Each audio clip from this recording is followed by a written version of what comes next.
இந்த ஒரு கோழி அந்த சேரை விட்டு நகரவே இல்லை. சேரில் முன்னாடி உட்கார்றது, சைடில் உட்கார்றது,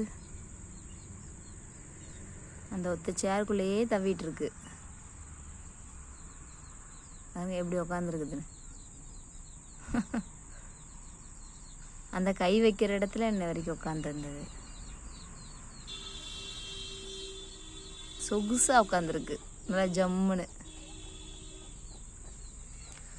எல்லாம் கோழியெல்லாம் கூண்டுக்குள்ளே அடைகிறதுக்கு ரெடி ஆகிட்டுருக்கு. எல்லாம் வாசல் பக்கத்தில் போய் நின்று மெஞ்சிட்ருக்கு.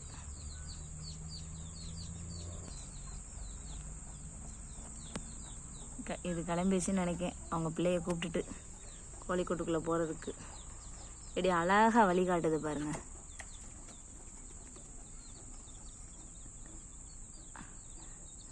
அம்மா போகவும் பிள்ளைங்க பின்னாடியே அவங்க காட்டின வழியிலேயே போயிட்டாங்க.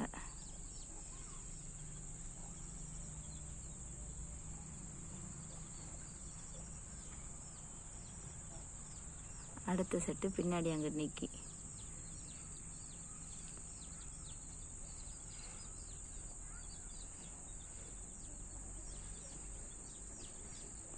போவோமா, இன்னும் இருட்டாகலை, வெளியில் வருவோமா நிற்கிறாங்க.